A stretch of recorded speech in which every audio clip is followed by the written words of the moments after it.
Hello. Hi. This is the Rich Kid Richard. Welcome. I am hosting a live event, streaming over all social media platforms. And I do this all the time. So make sure you like and follow. Turn on your notifications. You can ask me any kind of question that you want to. So you can get notifications wherever you are, whatever platform you prefer to use, right? Because I'm think I'm be streaming on Facebook, YouTube, Twitter, Twitch, which I never get any people there, and Instagram, 2 accounts, Facebook, 2 accounts, and on TikTok. So yeah, um, I do this randomly because it's easier to talk to a whole bunch of people at once instead of going to different social media platforms.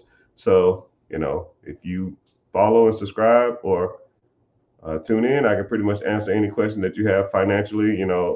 Some areas of expertise that I focus on is business ownership, business acquisitions, credit, building your credit, working on your credit score, working on your credit profile, working on business credit, working on personal credit. Other things I focus on is investing, 401k, TSP, IRAs, ETFs, mutual funds, high yield savings accounts, all that. And then buying cash flow producing assets. We talk about real estate.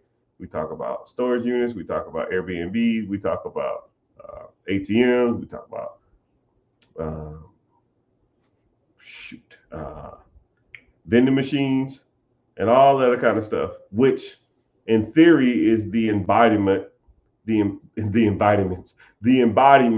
of the majority of anybody's financial journey. And a lot of times people will ask me, well, what about these particular subjects? What about this? It's not the fact that it do or don't work. I just don't. I'm not a get rich quick type person. I don't gamble, and I'm not out here trying to hustle. Like things like forex, that's literally like gambling to me. Like you put your money into something, make a short, make a call, make a put, and hopefully it increases in value over a short amount of time, and then you pull out. Like that's comically like gambling. And also things like crypto currencies. Like crypto is cool. I think there are some better options in cryptocurrency when you should just put your money into something and just let it ride. Um, the bigger stuff like the Ethereum, the Bitcoin, the Ripple, the XRP. If you want to play around with some stuff, you might get into some Doge or something like that. But some Cardano stuff like that. But for the most part, if it's not one of the big five or big six, I don't want to hear it. And if it's not like a long play, meaning it's not over the next 3 to 5 years, I'm not with it. So just that's the type of areas that I typically try to focus on. And if you want to focus on stuff that's other than that, maybe I'm not your guy, but I am knowledgeable on all things money. So, you never know. Just stay tuned, watch, comment, like, follow, and all the kind of traditional stuff. And, you know, be looking out for me when I'm on those platforms and ask me the questions. So, um, I asked some people to submit some questions to me, and I'll just go ahead and do some rapid fire stuff. Aloha, Steve. What's happening, man? Hey, what? Oh, you're on Facebook. Oh man, I'm new to this, so it tells me where you're from. Yeah, I sent you your link too. I think you messaged me and I didn't get back to you. I don't really check the platform a lot. I'm busier, but I think I reached out to you, and we should set up something soon so we can discuss in detail some things that you want to do to move forward. But I appreciate you being here, man. So, individual said, should I buy a business or should I build one? So I want you to really think about kind of what you're asking in the perspective. And I don't look at stuff like from a personal perspective or a biased perspective. I look at stuff from the perspective of money. I'm not trying to reinvent the wheel, right? Why would I take so here we go. I'll even have both of those subjects in a nutshell, right? You have a business you can buy or acquire, or you can have a business that you start. One pro of starting a business is you can tell people, I built this from the ground up and I've gave my blood, sweat, and tears. I mean, and that's pretty much the only perk of starting something, is to tell people that you started something. You know, say you wanted to start a, I don't know, construction company. I just making something off the top of my head. So you got to get licensed. You got to probably buy a truck. You got to go find employees. You got to go do marketing. You got to have suppliers. You got to go do bids on houses. And then you probably got to build that stuff up for months, maybe even years out. And that process is going to take you tens, 50s, 60s, 70s, $100,000 to get off the ground before you even made a dime. So you're essentially hustling backwards. You're digging a hole just to fill the hole up as you go through it, instead of buying. Now, let's say there was a construction company for sale that's, I don't know, $300,000, that's making you $100,000 a year, right? The day you buy it, you're making money. Why would you spend 6 months to a year, maybe 2 years at a loss when you close on a Friday and on Monday there's money in your account? Because if you bought it right, which the only way I teach is to buy them right, your debt servicing means the amount of money you're paying for the business or the asset, and payments should be covered from the amount of money you're bringing in. Like, that's the only way to do it. If that number don't work out, then it's a dud. If my monthly bill on a business is 10K and it brings in 15K, that month I made $5,000. I mean, this is what, 8th grade math? I'm sure most of the people who listen to this graduated from the 8th grade. If business A made $15,000 and business A expenses are $10,000, how much money does business A have at the end of the month? Ma'am, right here. Okay, let me get this straight. 15,000 income, okay. Expenses are 10. How much at the end of the month? I think that's 5. Is it 5? I'm just throwing that out there. You're correct. Ding, ding, ding, ding. Okay, cool. Question number 2. The business expenses of a startup for that month is 10,000, and the business income is 0 because you don't have any customers yet. How much you have at the end of the month? Hold on, man. Hold on. We could do negative here? Yeah, of course you could do negative. Okay, cool. I'm just checking, because that number doesn't make sense, because you really can't take something away from nothing, because you ain't bringing no money in, so you can't add to nothing. Okay. So what's the answer, Richard? Negative 10,000? Yeah, negative 10,000. You lost $10,000 that month. Yes. I studied for that test too. Woo. I got 100. Yeah, you got 100%. Congratulations. Right? Why buy a process that's already existing? Only perk to owning something, to starting something, is to tell people that you started it. I built this brick by brick. I built this from the ground up. I've been working like a dog. Shut the fuck up with that shit. I don't care.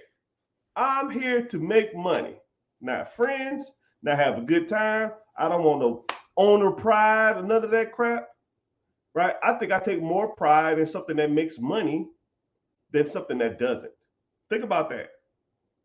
Would you rather say, yo, man, I got a startup. I built this from the ground up. We in the beginning stage now. We're not positive cash flow yet. However, I'm working diligently and really hard to get there. Or so, yo, man, yeah, I bought this, I don't know, gas station. It made 10, I bought it for the payment on it 10,000, and I made $15,000 a month. People gonna look at you like, you can do that? I say, yeah, a lot of people do that. I say, wow, that's smart. William P., I see you. YouTube checking in. I appreciate you. I don't never really get a lot of people from YouTube, but I thank you for being here. Go ahead and ask questions, man. Audette, the dog whisperer, I see you. So, got a question here. I live in a house for 2 years, rented out for 8 years. Do I 1031 exchange? Okay, so 1031. Okay, so for those who own a property or their primary home, if you buy a property and you own the property and you live in the property, you do not have to pay capital gains tax when you sell that property. So the rules are, if you live in it for the last 2 years, or if you've lived in it 3 out of the last 5 years. So if you lived in it for 2 years, and then you or 3 years, and then you rented it out for the next 2, and then you sell it. So that 5-year span, you lived in it for 3 years, or the last 2 years you lived in it. When you sell that property, you do not have to pay capital gains tax on that property. However, there is a loophole, and it's called a 1031 exchange. A 1031 exchange is when you have an investment property. Now it's considered an investment property. You at your 6-year mark, or you bought the house and you never lived in it. So a lot of times what I try to tell people to do is you can either do a 1031 or you go move back into that property for 2 years and then you sell it, right? Or you refinance it or do a HELOC, but that's another story. We'll get to that. So you can go and take, if you lived in that property for 2 years, or in the last 3 to 5 years, you lived in it, you don't have to pay capital gains tax or taxes on your profit. But if you have, you can do what's called a 1031 exchange. So let's say you bought an investment property, you paid $100,000 for it, you owe $50,000 after 10 years, you sell it for $200,000, and you got $150,000 of income.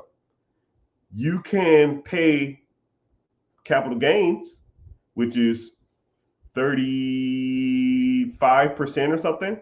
35% of 150,000 is 50 big ones. Do you want to pay $50,000 to the IRS?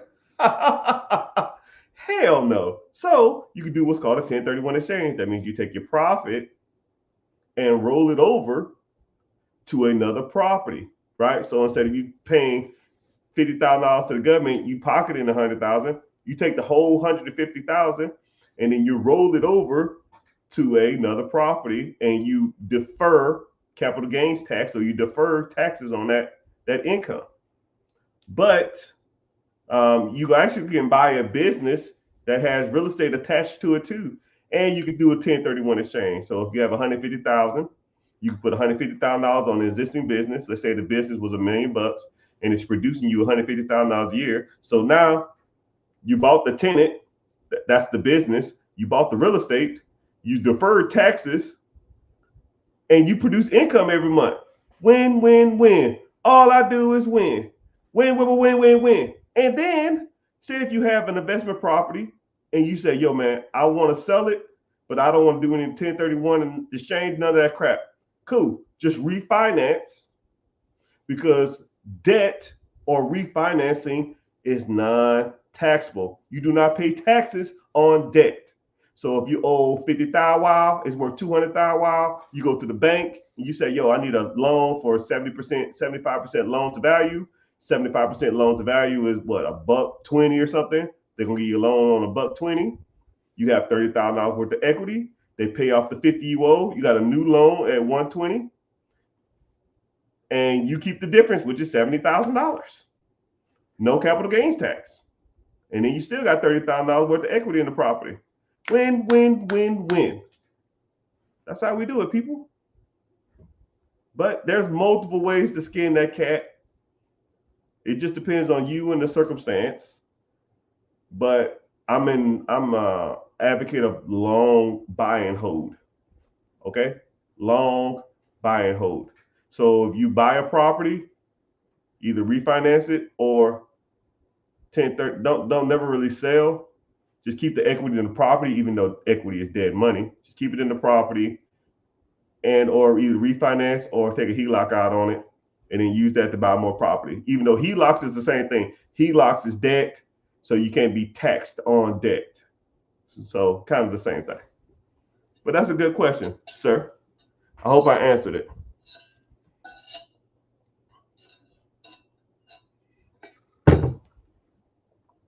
But yeah, y'all go ahead, ask whatever questions y'all want.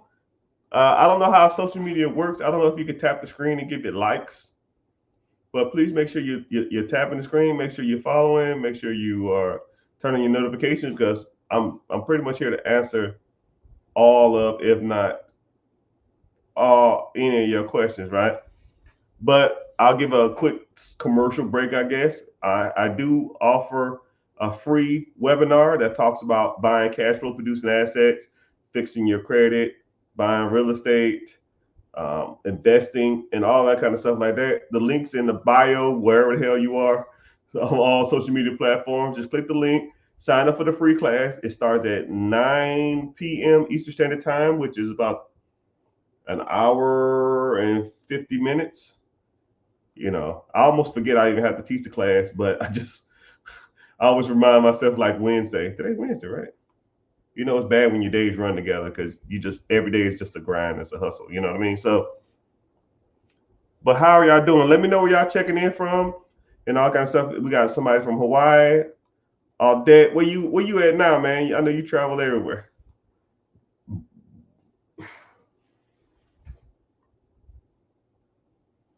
Okay, somebody asked on TikTok about aged corpse. Oh, hold on, let me get you. Woo. Woo. New York's in the house. What up, Stick? MP God, I see you on Twitch. Holy Hey, MP God. Thank you. You're my first Twitch person. Hi. Welcome to Money Talk, Instagram, Facebook, Twitter, Instagram, Twitch. We talk about everything cash flow, producing assets. We talk about everything money, investments. Talk about life insurance. We talk about whatever subject you want. I'm here to answer questions. I always try to come on, especially on Wednesdays. I come on Wednesdays because I know I got to teach the class. So I got to get my brain warmed up to like talk to people. So, but thank you, man. I appreciate you being here. You're probably the only person in the room there. I didn't think anybody would watch. But however, sorry. Somebody wanted me to explain the whole Chef Corp thing.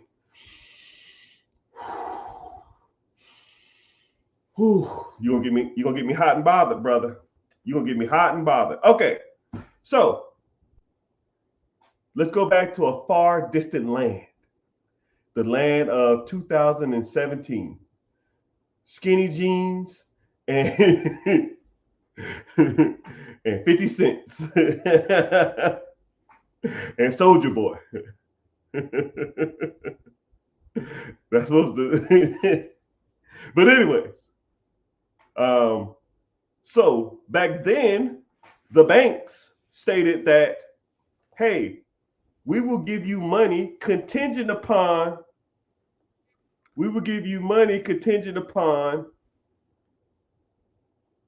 how old your corporation is. So when younger people would try to go for business funding, the business would say, hey, this LLC, S Corp, C Corp has been established for only a month, 2 months, 5 months, 6 months.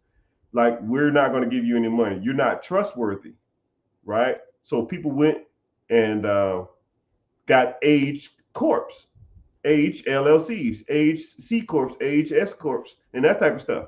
Or shelf corps. They just set them on the shelf, and they're like, somebody probably passed away and it's been passing down the family generation to generation, and then somebody just sells it. And then you become the registered agent of that S Corp, and now you have a business that's technically years, 10, 15, 20 years old. Okay. So banks was like, okay, your business is 10 years old. You don't have any money coming in, but screw it. You have a 10-year-old business. 15-year-old business. So they gave them the bag or gave them the money. And then from about 2017 to a little bit before COVID, 2020, maybe 2021, my Meladin Challenge friends would go get 10,000 wow, 20,000 wow, 50,000 wow, 100,000 wow from the banks from a Chef Corp that they bought for, $2,000, and they got $100,000 worth of business credit. Go max that shit out, buying bull stool like Gucci, Louis, Prada. You shouldn't be buying none of that Hellcats and other dumb stuff that ain't making no money. They can't pay the bill because $100,000 line of credit, that payment is 15 hondos. They can't make the payment. They default.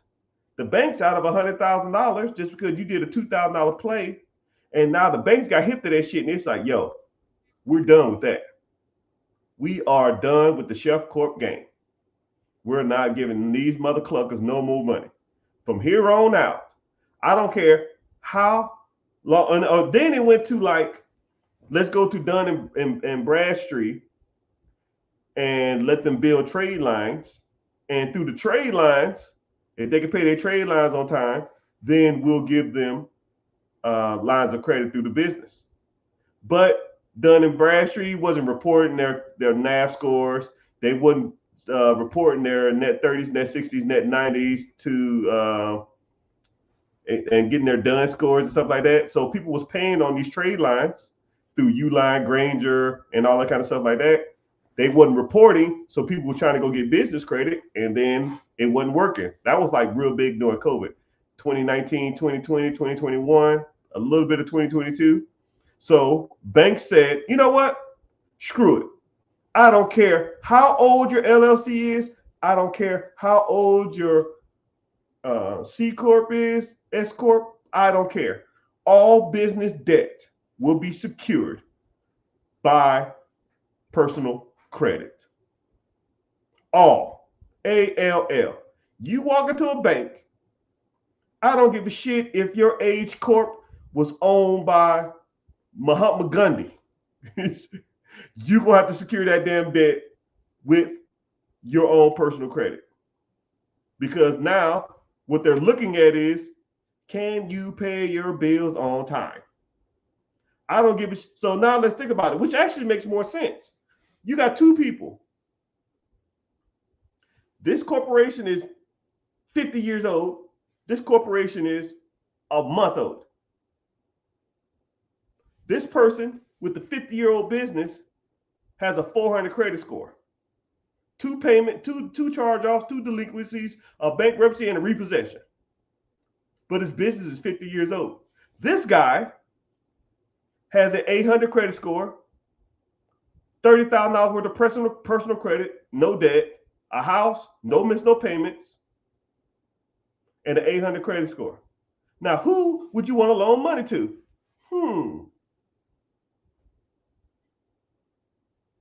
An 800 credit score with a new business, or a 50-year-old business of somebody who can't pay their bills on time? I'll wait.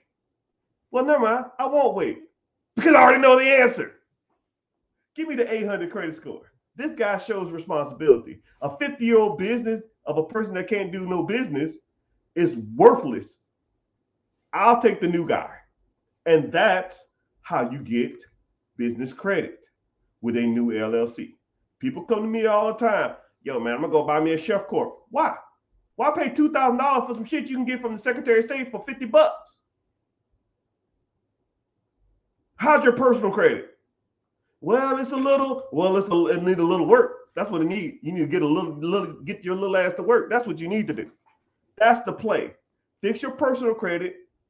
I can secure hundreds of thousands of dollars of business credit when your personal credit is good. Now, if your personal credit ain't good, don't come to me talking about, man, I'm trying to get some business credit. That's like the number one question in my DM. I get 400 DMs a day. Half of them, yo, player, I'm trying to get that. I need 100K. You know what this is what it says. Hey, player, I need 100K for business loan. I need 100K business loan. I got to get some shit going. I got to get some shit going. Okay, cool. What's your personal credit? Well, see what happened, and then it comes the pity party. I just delete. I don't even read. Well, see what happened. If you don't give me a number within like two sentences, you're done. Here, cool. Credit repair. Here you go. Sign up. Thanks. Bye. Because you need it. Right. And then this is what's happening in credit repair. Right. Because I do, me and my team do about 100 credit repairs a week. 100. 100 a week. Not a month. Not a year. A week. And everybody I call them, I say, yo, here's your credit score. Here's your credit report. What's your credit score at? Oh, well, Credit Karma says 600. Cool, here you go. Here's your actual credit score. Well, why does this say, what'd you do to it? What the fuck do you mean I do what I do to it? That's the score. Well, why does yours say 5.25?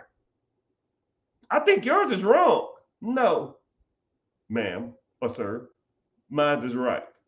I have no reason to lie to you about no freaking credit. It's not my credit. I benefit none from this. You came to me, and then I'll say, okay, let's review your credit and let's see what's on it or what's not on it.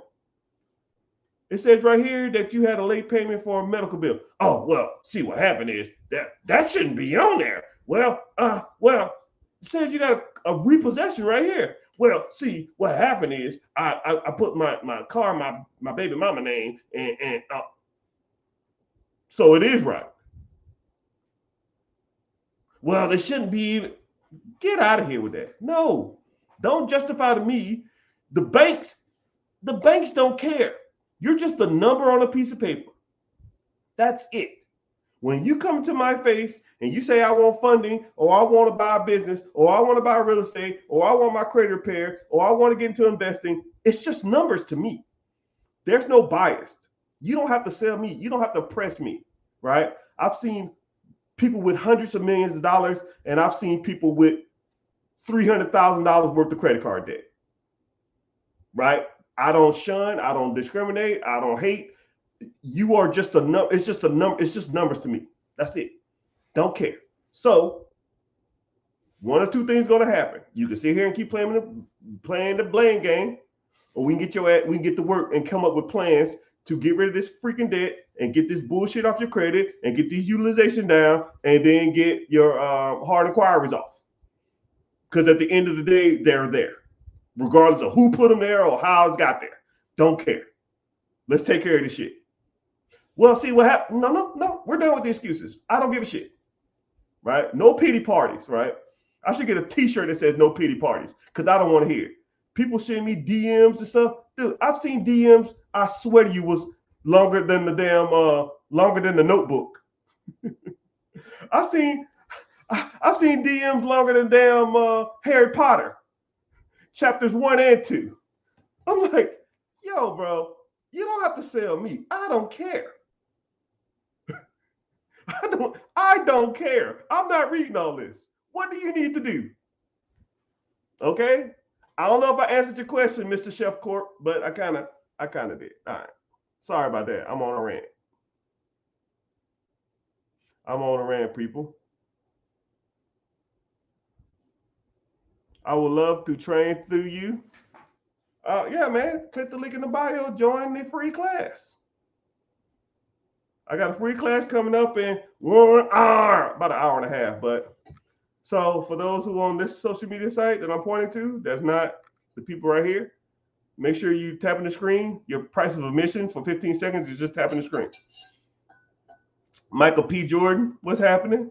Michael, you the only one on Twitch? Hey, are you the only one in there? I appreciate you being here, though. Someone asked, how do I get up not paying $12K in back taxes? Great question. Here at Perelman and Associates, where our tax service is top tier, what we would do is, where do I sign up? If you're on Facebook, I don't know what Facebook page you're on, but just click the link in the bio or click out of this, and then it'll say like therichgetrichard.com, or go to Instagram. It's the rich. You have to go HTTPS backslash black chat. I can't even say that. Dot backslash black chat. TheRichGetRicher.com, or just click the link in the bio. Class starts in an hour and a half. Thank you for your time. No, thank you, Cooper. Hanging with Mr. Cooper. How do you get out of not paying taxes? And 10K, I don't know if it was past taxes or it was current taxes. Either way, this is what you do. I would shoot me a DM and say I need tax help. And I'll say, well, shoot, I hate working for free. Nobody should work for free, right? Anybody who signs up through me, anyone who goes through the free class and wants me to be their coach and their mentee, I review all your taxes for free, right? I've seen people who owed money, and after we review their taxes, they end up getting money back. We can get you an audit in your favor. I can review to make sure it's even correct on your taxes. I can review it to see if you did all the proper deductions, right? Especially if you have an LLC or a business, right? You should have been writing off a lot of stuff. I think every human being in America should have an LLC. Every one of y'all. The tax code is written for business ownerships. Okay, here we go. I'm gonna give you a quick synopsis. There's pretty much two tax laws. There's personal taxes, and then there's business tax. If you had to guess, how many pages of the tax law is personal taxes? Anybody want to take a stab at it? How many pages of the tax code is for personal taxes? You're probably not even close. You're not even close. Whatever number you're saying, divided by 5. I don't know. I can't see your comments. The answer, it was 4. 4. And they bumped it up to 6 recently. They added two more pages. Because the child income credit went up. Or the child income credit has like different defaults and shit in it. 6 pages of a tax code. United States of America tax code. Authorized and enforced by the IRS. Internal Revenue Service. Personal taxes. 6 pages. Now, how many pages do you think the tax code is for business owners? Business owners for loopholes, tax write-offs, tax deductions, everything. I'm gonna get caught up on my comments, so I'll see what y'all saying in numbers wise.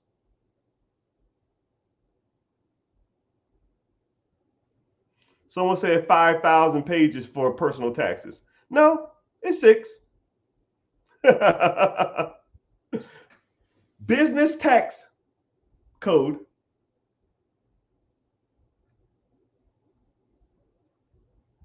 between, depending on which one you get, 1,500 to 1,700 pages of tax write-offs for businesses. So when someone comes to me or comes to the team and they say, yo, man, I'm getting screwed on taxes. Do you have an LLC? Do you have an EIN? Do you have an S Corp? Do you have a C Corp? Do you have a DBA? Because if you do, the tax codes are written for those who have a lot of deductions. Tax codes aren't written for people. Same thing about bankruptcies. Bankruptcies aren't for people. Bankruptcies are for businesses. Do not file for bankruptcy if you're an individual. If you're a business, you've gone through turmoil and there's no other options, so be it. Personal people never, ever, ever, ever, ever should file bankruptcies. People come to me and say, oh, I got a bankruptcy. That shit's like they're trying to like hit Thanos in the face with when he got all the six Infinity Stones. It ain't happening. He's inevitable. That's just on your credit for 6 years. But if you default on your bills, you have a late payment on your bills, you have a charge off on your bills, you can get that removed off your personal credit. I'm not giving you any personal advice. I'm not telling you what to do. But if a bankruptcy stays on your damn credit, and then if you don't pay your bill, it goes to collections, and then the collection goes to a charge off, and then the charge off gets closed, and you have a whole bunch of late payments. This is the process. You have late payments, then it goes to collections, and then the original creditor charges it off, goes to a creditor. The creditor can't collect the debt. They close the account. So now you got late payments, a collection, and a charge off, which due to the Fair Care Act and the FTC, Federal Trade Commission, denies you accessibility to credit, which is a federal offense. You can remove that in 2 months. But that repossession of that bankruptcy, you can't get off your credit. It still stays on there. So which one would you rather do? Now, I'm not giving you advice. I'm just saying which one makes more sense. Say word. Word. All right. I hope I answered your question, Mr. Tax Guy. Yeah, you need to I hate working for free, but I'm being generous. Shoot me a DM and say I need tax help. Shoot me your email. I'm feeling generous today. I'm in a good mood. That only goes to him too. Anybody else I'm gonna block you. But thank y'all for being here, Mr. Stick, Haitian. What's happening? MP God. Summer seasons. La la la la la la la la la la la. Summer seasons. Ah. Thank you for your time. No, thank you. I have 250,000. Wow. Brother, you rich and don't even know it. 250,000. Oh my goodness, man. Why y'all be sitting on so much money like that? I get more than like 5K in my account and I put it to work. I'm just like, yo, this it's dead money. For those who, okay, here we go, y'all. I'm gonna put y'all on some real game, man. Right? There's terminology amongst me, right? I don't know what other people call it. I'll give you my philosophy on it. I call it dead money. Okay? Dead money is money that doesn't do anything but sit. It could be depreciating, it could be not drawing interest, it's just sitting there, right? And there are things that you should be doing better with your dead money.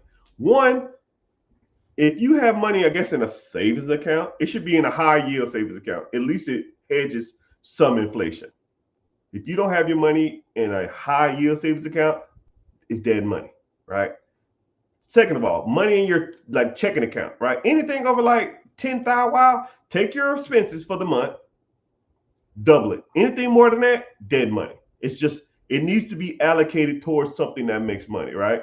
So if your expenses is $5,000 a month, you should keep $10,000 in that account and then transfer it over to a high yield savings account. And if it's, and you're going to allocate it in the next 3, 4, 5, 6 months max. If you're going to allocate it to something in the next 6 months, like buy some piece of real estate, buy a business, buy some cash flow producing assets, cool. Let it sit in the high yield savings account. But if it ain't going to be allocated in something in the next 6 months, bro, put that shit to work. Put it to work. Assets, cash flow producing assets all day long, right? Mutual funds, ETFs, stocks, bonds, mutual funds, businesses, real estate. I don't give a damn. That's dead money. Dead money, right? Equity in your home, dead money, right? People always like, it's a cushion. It's dead money. Why? Why you want to? People like, yo, I want to pay off my house. Why? Paying off your house don't make you money. The objective is to make money while you're sleeping. If you are sleeping in a paid off house, you are not making any money. If you're sleeping in a house with a house payment, you're not making money. Stop me when I'm lying.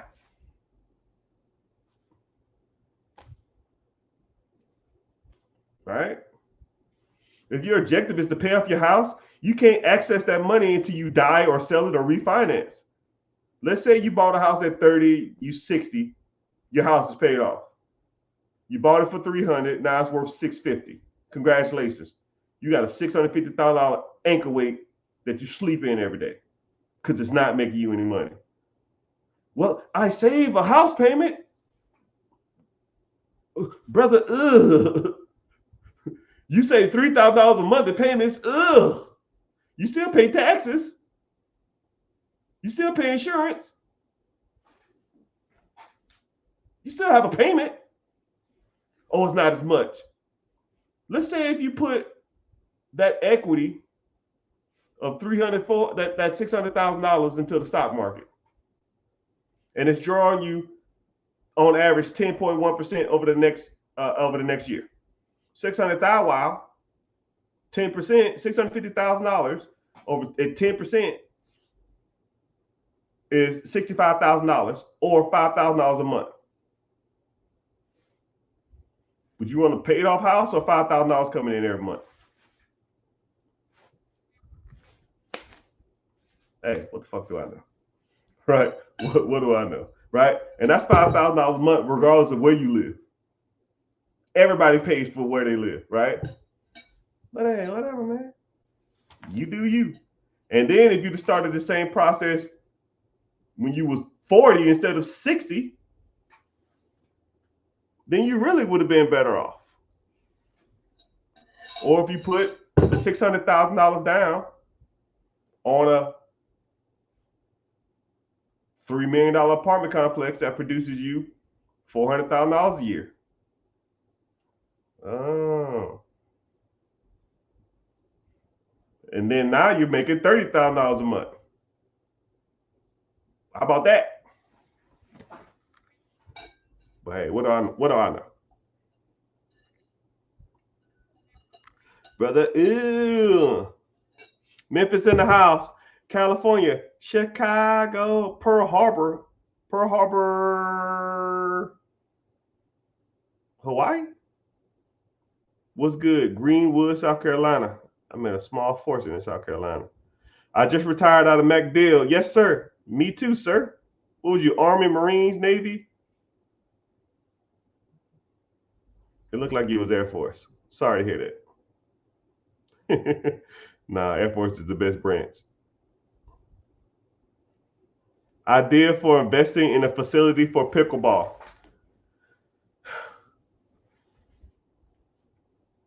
My personal opinion, I don't like starting anything. To me, I kind of think pickleball is kind of, I ain't gonna say it's faddish. I called pickleball 3 years ago.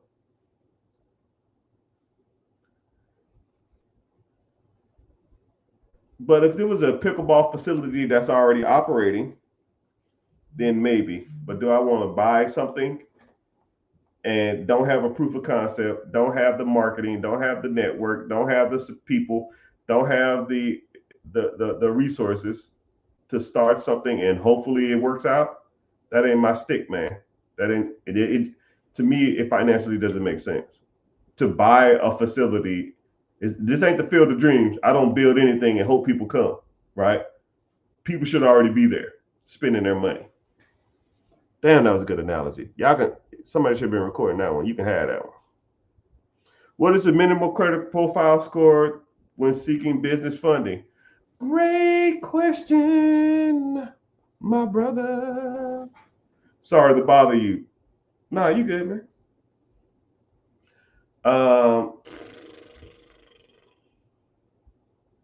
The minimal credit score profile. So your credit profile. So a lot of people always confuse credit profile and credit score and FICO score. They're kind of like different things. It just depends on you, right? So if you want business credit, you need to have a strong credit profile. You need a strong credit score. Strong credit profile is a credit card, 2 lines of credit that you've had for more than, I think, a year and a half, or more than a year, or a year and a half, or 2 years. That's over $5,000, which most people kind of probably should have that or need to be working on that. And or you need a 680 credit score, right? But there's other programs. Some people say 650. Some of my people say 650. Some of my people say 680. Some of my people say 700. You know, but if you were on the cusp, then I'll be like, nah, man, we good. Let's try to get this score up a little higher.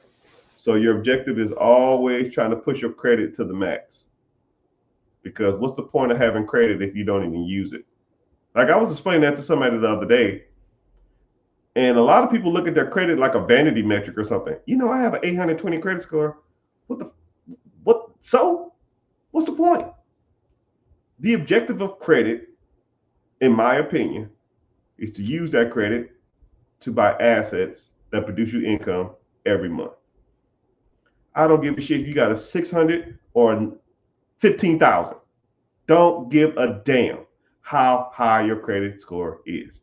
Your objective is to use your credit, whatever score it is, leverage it to buy assets that produce you income that pays for your way of life every month.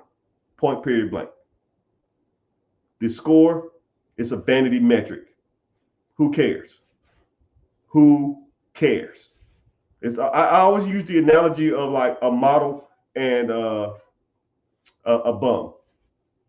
There's a model who's 6'5", rock hard abs, blue eyes, perfect chin, well spoken, and can't have kids.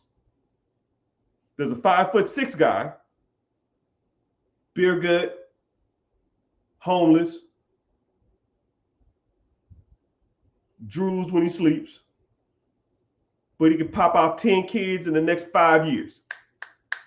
If your objective is to have babies, what the hell is the 6'5" guy gonna do for you? Not a dang thing. Same thing with credit that's high as hell that you can't even leverage it. Oh my goodness, dog. Oh my goodness. I'm speaking facts. Y'all don't want to hear it. Y'all think y'all do, but y'all really don't. Right? A lot of people say, yo, man, what's your credit score? Enough to get me lines of credit. What's yours? Is it enough to get lines of credit? Then the rest of it is irrelevant. The rest of that shit's irrelevant. 680 should be everybody's minimum. 680 can qualify you for majority of, or if not every loan package, program, funding, credit, line of credit there is out there. You want a car, you want a Sprinter van, you want an American Express card, you want a Chase Platinum, you want a whatever you want. 680 majority of times can get you there, right? There might be some random ones here and there that might have like some net worth requirements or some income requirements, but the credit score is what you need to be focused on, right? That's 99% of all 99% of all businesses. Oh, not all things are 680. Okay. So I don't know if that answers your question, but I appreciate you asking. Freddie Cruz. How you doing, brother? I low-key miss you, man. You come back to the States, come holler at me. Show you how us ballers do it.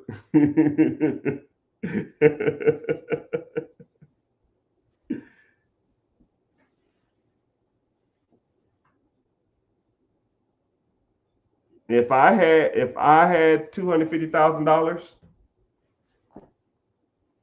if I had $250,000, I would be looking at a 10% down on an existing business. You're gonna be looking in the $1.5 to $2.5 million. Your margins are gonna be a little shittier because the amount of money you're borrowing. you probably can get something in the 25 to 28 to 30% margins. I'll round down. You bought something at 2 million, you probably be making about $500,000 after debt servicing, which is 180 minus 500 minus 180 minus your $200,000 back. Year one, you should be making about 150. Year two, you should be making about 3.25 ish. You should be making about $300,000 a year after the first 18 months. But hey, what the hell do I know? If your credit's nice, but if you got $200,000 worth of liquid assets and you got shitty credit, you got bigger issues, my brother.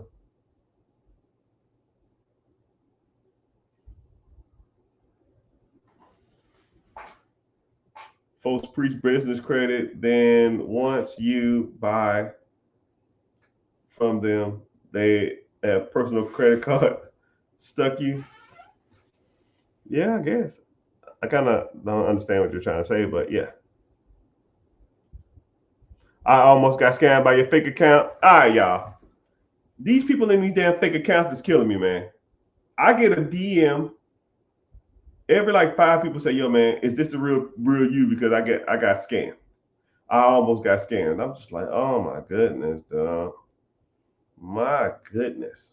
Like the scammers be real, man. Right? So I'm gonna tell y'all something. If it's not me, right? Like only thing I offer, and I do it like this for a reason. Only thing I offer is a webinar because I don't do stuff over the phone. I don't do stuff via email. I don't do stuff via text. I for damn sure don't do anything via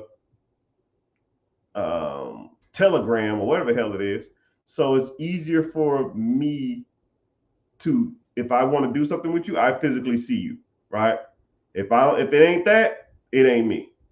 So don't ever send anybody any money, and I'm never gonna DM you, right? I don't have that kind of time. Some people might, I don't. I'm not gonna be sitting there. Hey, brother, what's happening? I do send you random text messages saying like, "Yo, I got a free class. Come to the free class." That's it. That's all I'm gonna ever offer you. It's the free class because I can physically see your faces and we can kind of go from there. So no, that ain't me. What's the sole proprietorship? Oh, brother, you need to get in the class, man. You have what's called an S corp, which is a sole proprietorship. It's just a business entity in which you have. It's like a business structure. So whenever you're buying assets, it's however it's structured, and it minimizes and mitigates the amount of taxes and liability you have as an individual from owning those assets, right? So let's say you have a house and someone slips and falls at your house, and they can sue the corporation, but they don't get no money from you. They just sue whatever assets are in that. You just manage that asset. It's kind of I don't know if that's kind of explaining, or I need to actually do the work on my credit. Yeah. Or you can have somebody do it for you. So I do offer, I wouldn't be doing myself a disservice, even though credit repairs are extremely time consuming. But if you wanted to, there's 2 types of credit service that people offer, right? There's a do it yourself. Actually 3. You can do it yourself, right? Go to YouTube, go to TikTok, go to social media and just learn how to do it, or go to Google, learn how to do it, download the letters, download what you're supposed to say, and then send them off to the bureaus and hope it works, right? Then you have what's called a someone guiding you, right? So you pay them a fee, $100, $200, $50, whatever the hell they charge, $500 flat or whatever, and then they give you the letters to find, like the letters you're supposed to go find. You fill out the letters, and then they tell you where to send them, and then you fill them out, then you send them off, and then you check the credit, and hopefully the stuff falls off, and whatever don't fall off, then you go back and you re-edit the stuff, and then you send it off again, right? But a lot of times, whenever you do that, I mean, you have to spend pretty much a couple hours going through your credit and finding what's wrong and what's right. A lot of people don't even know what they're looking for, and then every time you want that person to do it, they're gonna charge you a fee every time they do it, which is kind of annoying. But with my credit service, you sign up and you send us the information we need, and we're done. Right? We go for multiple rounds, and it's like taking a sledgehammer to an ant.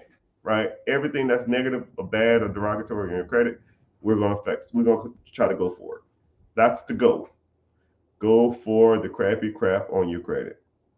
Right? Late payments, derogatory charge-offs, late payments, repos, baby mama payments. We do it all, right? And then the bad part about it is there's stuff that you didn't even know you was looking for in your credit that my team looks for. For example, I had a guy who had misspellings of his name 21 times on his credit. We saw that his name was misspelled on his credit 21 times. We said, no, this is the proper way to spell his name, and all the rest of these are wrong. Shot pitch score, 78 points. Had another client who's lived in 8 different places in the last 7 years. Your address is staying in your credit for like 8 years, 7 to 8 years. So you get rid of all those old addresses that are irrelevant. Now you're showing more stable. So now his credit went up 23 points just from having random ass addresses that he kind of lived at or was associated with. Who knows? I don't care. Right? So, hey, do you do? No, I don't. Just come to the class, and if you miss it, I try to offer the class every week, right? Until I get tired or until I don't want to do it no more. I have weeks when I say, "Yo, man, I think I'm done with this," but I'm not even gonna lie to you. I don't even know how to turn it off. It just automatically starts it on its own, and then people already signed up, and I was like, "Shit, okay, I guess I'll do it." Right? You'd be surprised. People have missed the class, and then the class is over, and then I go like refresh the page, and it's already like 3 people signed up for the next class. I'm like, "How the hell y'all signed up for a class? It's the same class. Why you signed up again?" I don't know, man. But it can be frustrating dealing with so many people and so many personalities. But just come to the class. I try to offer it every week, but one day I told myself I'm gonna get rid of it because it's just a pain in the butt to do it. Can I get funding for a $1.5 million business? Credit great. Yeah. So there's 3 basic programs for SBA. So you have, well, actually 4. SBA, I call it SBA flat or SBA general. Then you have what's called SBA express, anything under $250,000. SBA general, anything under $350,000. SBA express, you can get one of those in like 4 weeks. Then you have an SBA 7A, $350,000 to $5 million. You need a 680 credit score. All these you need a 680 credit score, 10% down payment, sometimes 5%, sometimes 2.5% down.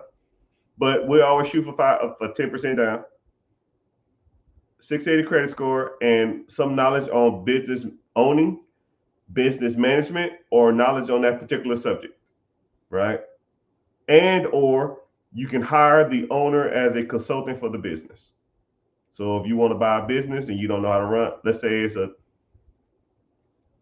taco stand. I don't fucking know. Let's say it's a taco stand. You don't know nothing about tacos, right? You can hire the previous owner as a consultant for the business. He works there. He works for you. You pay them $1,000 a month. Your income goes from like what 150 to like whatever $12,000 less is 138. You have a consultant that you can call on and help, he or she can help you manage the business, right? And they can walk you through any problem you need or have. But once somebody kind of trains you on something, but this is what I like to, the analogy I like to use, right? Somebody trained you to do your job. The job you're working at now, somebody trained you on how to do it. So how long did they watch you or manage you or coach you or guide you to do your job? You might have had a little insight on it, but they still coached you on how to do that for some short period of time. Shit, 3 days, 2 days, a week, 2 weeks. I mean, and then after like 6 months, you act like you damn own the place. So how long of a coach or a consultant of a previous business owner do you truly need? Right? Everybody's business in here, everybody's job right now, who's in here, more likely they can run that damn place by themselves. They probably feel like they're the best employee there. They almost feel like they can operate this better than anybody else. What's the difference between that and owning your own business? Only difference is you make sugar and the owner makes the sugar and you make the shit. That's the only difference. That's the only difference in that process. The owner makes all the money and he don't do shit. You sit up there and act like you own the place and you don't own nothing. The owner don't even come in there. He owns the whole damn thing. He making all the money. Tell me how crazy that is. And then you have what's called the SBA 405. Sorry for getting distracted on my, I get on a little rants. 405 means you want to buy a business and real estate at the same time. Chicago Kingpin, I see you. I'm behind on my comments. I'm sorry. St. Petersburg, San Antonio knows how to party. San Antonio knows how to party. What would be the first thing you get with a line of credit? P Diddy. P4 Diddy. I don't even know what that means, my young brother. What would be the first thing you get with a line of credit? What's the first thing you get? I don't know what that means. What's the first thing you want? Whatever you want, man. I'm in.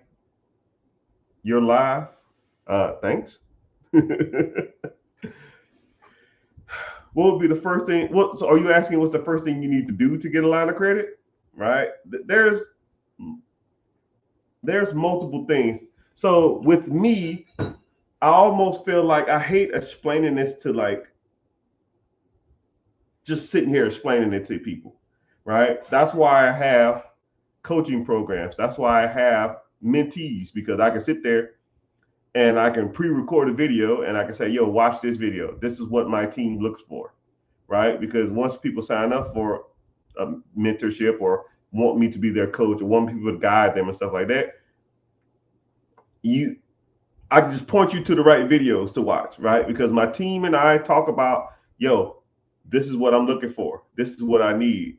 This is, if their credit is good, go here. If their credit is not good, do this. If they don't have a business, do this. And it's just, I don't know your situation, so it's kind of hard for me to tell you what you need and what you don't need to be doing.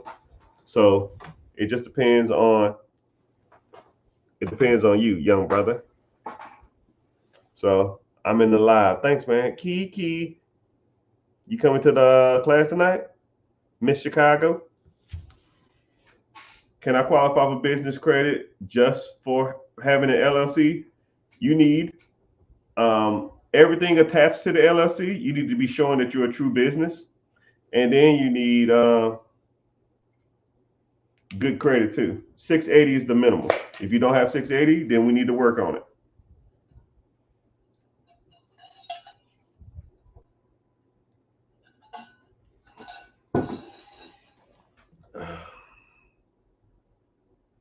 Scammers are heavy on this platform.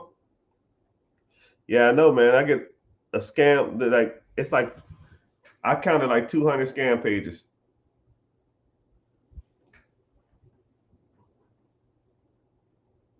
Just look at the followers. He has close to 500K. Who has 500K followers? Me? 490? Yeah, I don't think I'll ever hit 500, man. TikTok hates me. How do you sign up? The link in the bio, young brother. Click my name, double click my name. It takes you to my profile. Click the link. It'll say be your own boss. It takes literally 5 minutes to sign up, less than 5 minutes. And all it asks for is your name, email, and telephone number. And I don't sell your information. I don't need to, right? I don't care about that. You won't get spam mail and all that kind of crap. All that crap to me is irrelevant, right? I don't need your money. I don't need any of this. People just keep asking me for it, so I do it. And one day when people stop asking me, then I won't offer it no more. That's how simple as it gets, right? But some people won't help, and some people feel like the free value I give them for years is genuine. So if I give you tons of value for free, could you only imagine what I'll do if you was in my program? You know, just think of it like that.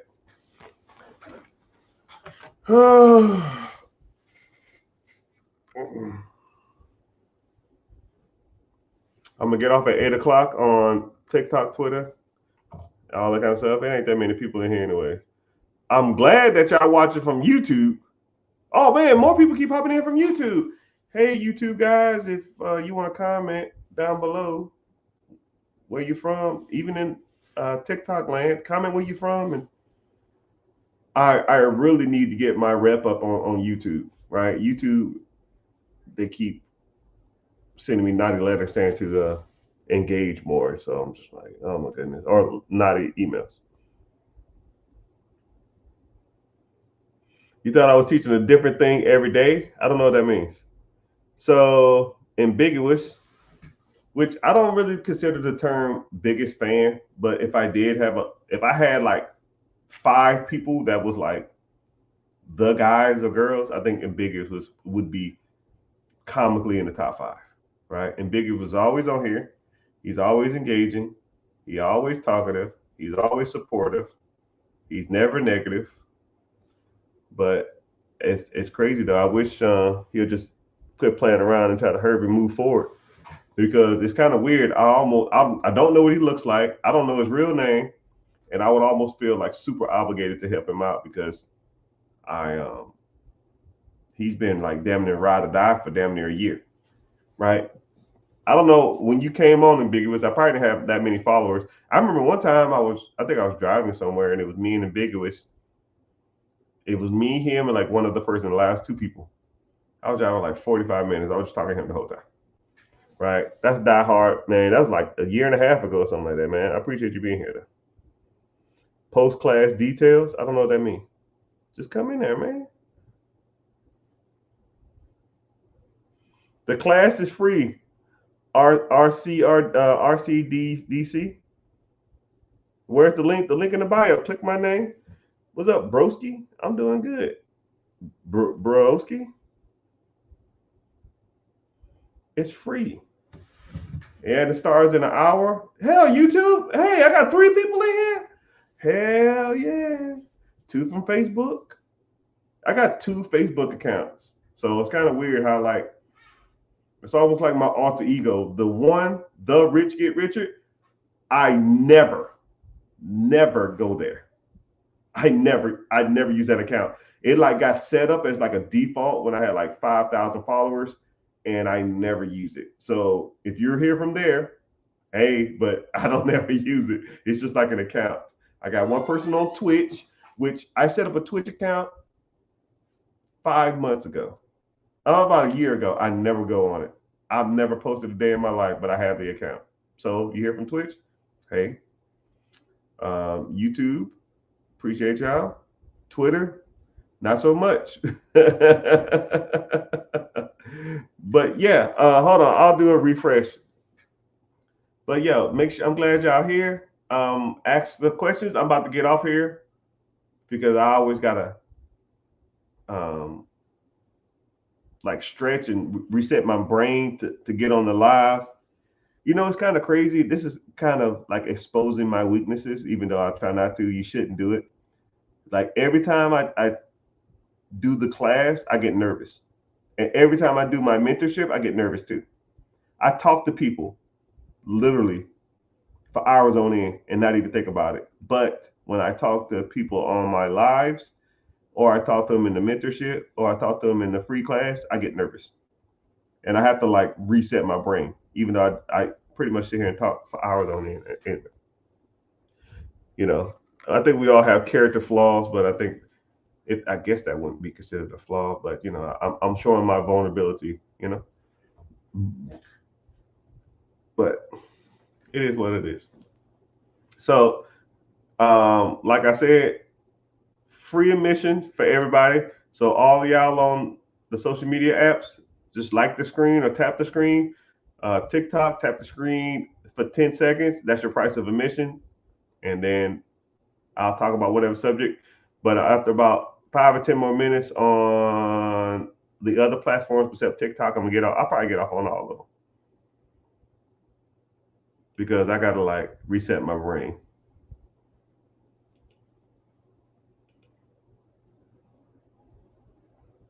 Hold on, let me see something. Okay, what's happening?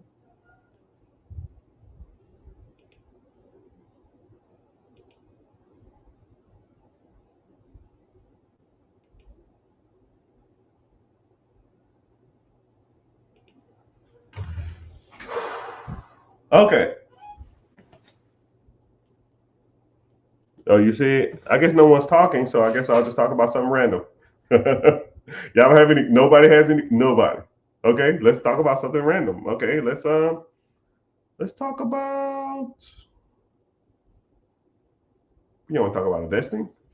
Okay, let's talk about basic investing. Okay, everybody needs some investing. All right, Rich get Richard.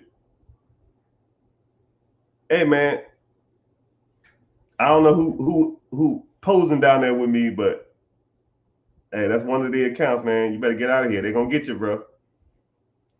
So when it comes to investing, thank you, YouTube. I appreciate you. So let's talk about investing. I mean, shit. All right. So the more investment avenues you invest in, the better. I know that sounds kind of corny and cliche, but you know, it is what it is.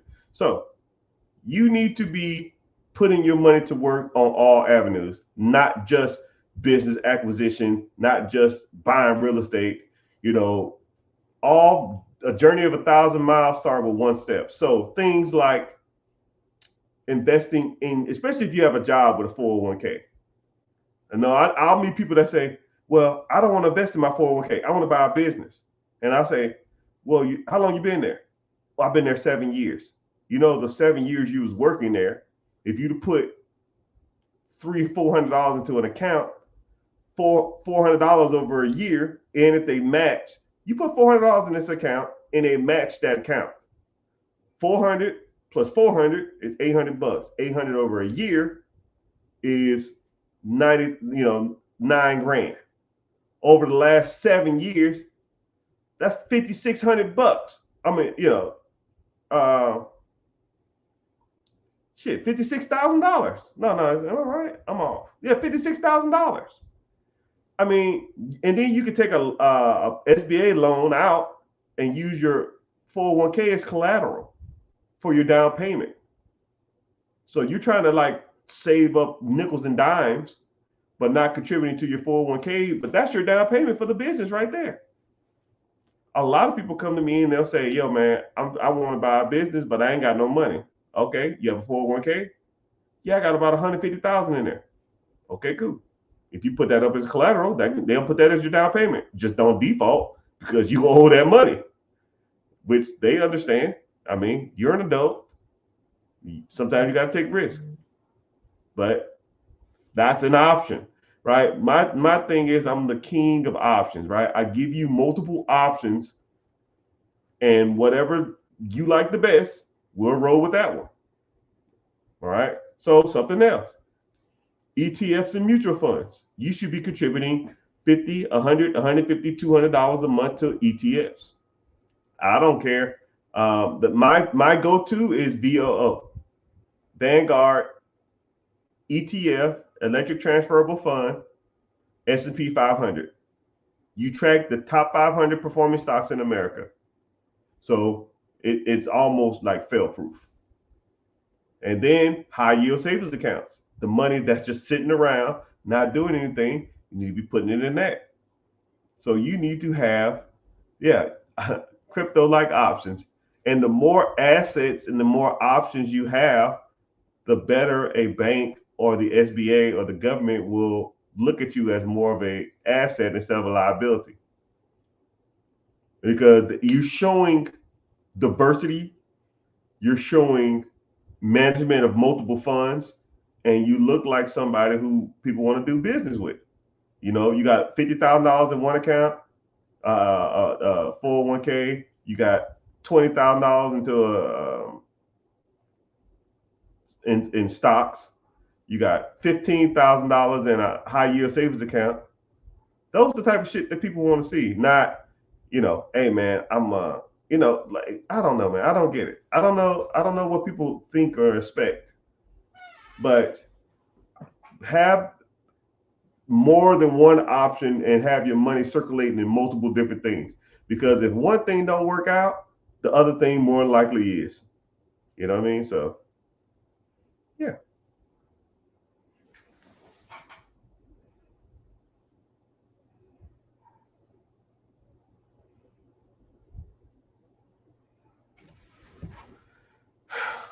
But like I said, I'm about to get off here. But I'm gonna hop back on TikTok here in about 20 minutes. About 9, 20, 39, I mean 8:30, 8:40. I'll hop back on. I gotta go reset my brain. Like I said, I'm tired. But if y'all on social media, sign up for the free class. Link in the bio. It starts in 45 minutes, actually 40 minutes. I'll see you there. You want to learn more about cash flow producing asset? Let's go. If not, oh well. Um, have a good one, and I'll see y'all later. Thanks y'all for tuning in. Turn your notifications on, please. Thanks.